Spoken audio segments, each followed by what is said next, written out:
Chapter 1, Samadhi Pada Concentration, Its Spiritual Uses. 1. Atha Yaganushasanam. Now concentration is explained. 2. Yogashchittafritinirita. Yoga is restraining the mind stuff, chit, from taking various forms, vritis. A good deal of explanation is necessary here. We have to understand what chit is, and what are these vritis. I have this eye. Eyes do not see. Take away the brain center which is in the head, the eyes will still be there, the retina complete, and also the picture, and yet the eyes will not see. So the eyes are only a secondary instrument, not the organ of vision. The organ of vision is in the nerve center of the brain. The two eyes will not be sufficient alone. Sometimes a man is asleep with his eyes open. The light is there and the picture is there, but a third thing is necessary: mind must be joined to the organ. The eye is the external instrument, we need also the brain center and the agency of the mind. Carriages roll down a street and you do not hear them. Why? Because your mind has not attached itself to the organ of hearing. First there is the instrument, then there is the organ, and third, the mind attachment to these two. The mind takes the impression farther in, and presents it to the determinative faculty, buddhi, which reacts. Along with this reaction flashes the idea of egoism. Then this mixture of action and reaction is presented to the Purusa, the real soul, who perceives an object in this mixture. The organs, indriyas, together with the mind, manas, the determinative faculty, buddhi, and egoism, ahamkara, form the group called the antakarana, the internal instrument. They are but various processes in the mind stuff, called chit. The waves of thought in the chit are called vritti. The whirlpool is the literal translation. What is thought? Thought is a force, as is gravitation or repulsion. It is absorbed from the infinite storehouse of force in nature. The instrument called chit takes hold of that force, and, when it passes out at the other end, it is called thought. This force is supplied to us through food, and out of that food the body obtains the power of motion, etc. Others, the finer forces, it throws out in what we call thought. Naturally we see that the mind is not intelligent, yet it appears to be intelligent. Why? Because the intelligent soul is behind it. You are the only sentient being, mind is only the instrument through which you catch the external world. Take this book, as a book it does not exist outside, what exists outside is unknown and unknowable. It is the suggestion that gives a blow to the mind, and the mind gives out the reaction. If a stone is thrown into the water is thrown against it in the form of waves. The real universe is the occasion of the reaction of the mind.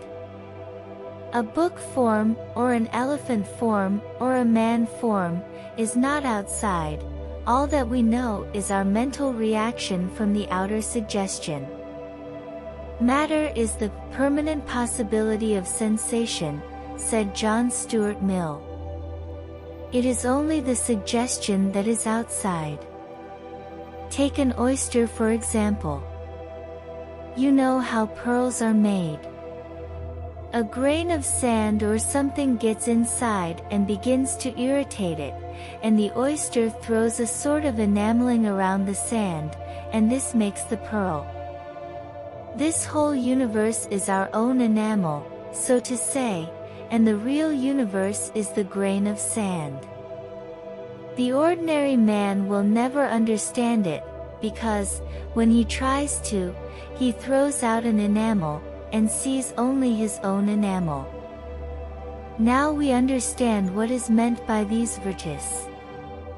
The real man is behind the mind, and the mind is the instrument in his hands, and it is his intelligence that is percolating through it.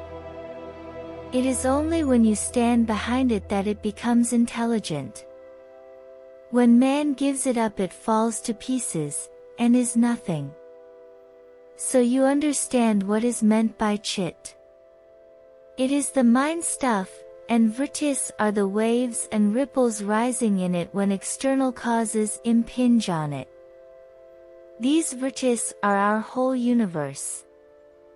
The bottom of the lake we cannot see, because its surface is covered with ripples. It is only possible when the ripples have subsided, and the water is calm, for us to catch a glimpse of the bottom. If the water is muddy, the bottom will not be seen. If the water is agitated all the time, the bottom will not be seen. If the water is clear, and there are no waves, we shall see the bottom. That bottom of the lake is our own true self. The lake is the chit, and the waves are the vrittis. Again, this mind is in three states. One is darkness, which is called tamas, just as in brutes and idiots, it only acts to injure others. No other idea comes into that state of mind. Then there is the active state of mind, rajas, whose chief motives are power and enjoyment. I will be powerful and rule others. Then, at last, when the waves cease, and the water of the lake becomes clear, there is the state called sattva, serenity, calmness. It is not inactive, but rather intensely active. It is the greatest manifestation of power to be calm. It is easy to be active. Let the reins go, and the horses will drag you down. Anyone can do that, but he who can stop the plunging horses is the strong man. Which requires the greater strength, letting go, or restraining. The calm man is not the man who is dull. You must not mistake sattva for dullness or laziness. The calm man is the one who has restraint of these waves. Activity is the manifestation of the lower strength, calmness of the superior strength. This chit is always trying to get back to its natural pure state, but the organs draw it out.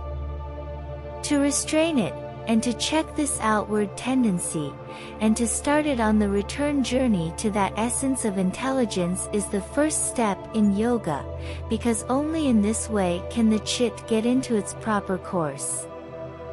Although this chit is in every animal, from the lowest to the highest, it is only in the human form that we find intellect, and until the mind stuff can take the form of intellect, it is not possible for it to return through all these steps, and liberate the soul.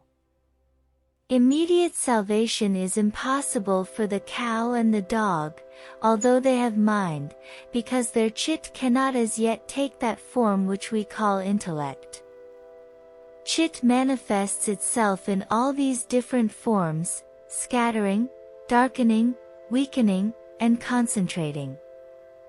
These are the four states in which the mind stuff manifests itself. First, a scattered form is activity. Its tendency is to manifest in the form of pleasure or of pain. Then the dull form is darkness, the only tendency of which is to injure others. The commentator says the first form is natural to the devas, the angels, and the second is the demoniacal form. The ekagra, the concentrated form of the chit, is what brings us to samadhi.